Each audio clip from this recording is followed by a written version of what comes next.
প্রেমের টানে ফেনীর সোনাগাজীতে এসে জামশেদ আলম রাজুকে বিয়ে করেছেন আমেরিকান বংশোদ্ভূত নারী স্যান্ডোরা ব্রুকস। তিনি আমেরিকান ভার্জিনিয়ার শহরের বাসিন্দা। 2018 সালে সামাজিক যোগাযোগ মাধ্যমে ফেসবুকে পরিচয় হয়। সেই থেকে তাদের সাথে একটা গভীর সম্পর্ক তৈরি হয়। এক পর্যায়ে তারা বিয়ের সিদ্ধান্ত নেন। তবে ছেলের বয়সের চেয়ে নারীর বয়স 30 বছর বেশি। শনিবার 1 জুন বাংলাদেশে এসে সোমবার 3 জুন বিয়ে করেন আমেরিকান এই নারী। এ সময় নবদম্পতিকে এক নজর দেখতে বিয়ের অনুষ্ঠানে ভিড় করেছেন উৎসুক মানুষ।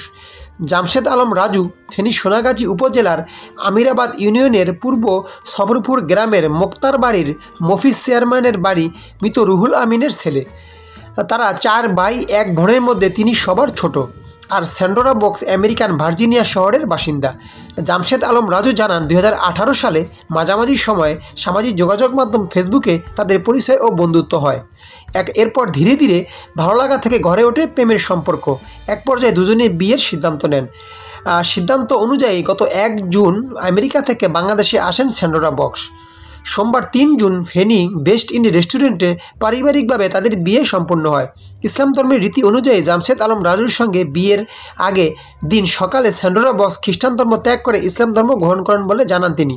মুসলিম হওয়ার পর তারা বর্তমানে নাম লামিয়া, মেয়েটার নাম লামিয়া রাখা হয়েছে। দর্শক একটু ভাবুন না, যে বাংলাদেশে এসে একটা খ্রিস্টান মেয়ে মুসলমান হয়েছে, এটা আমাদের দেশের জন্য কিন্তু গর্বের। তারপরও একটা ছেলে তার ডাবল বয়সী একটা মেয়েকে বিয়ে করেছেন। এই বিষয়টা আপনারা কীভাবে নিচ্ছেন আমার কমেন্টে লিখতে ভুলবেন না। আর এরকম নিউজ পেতে আমাদের সাথেই থাকবেন। এটা লাইক দিয়ে আমাদের চ্যানেলটি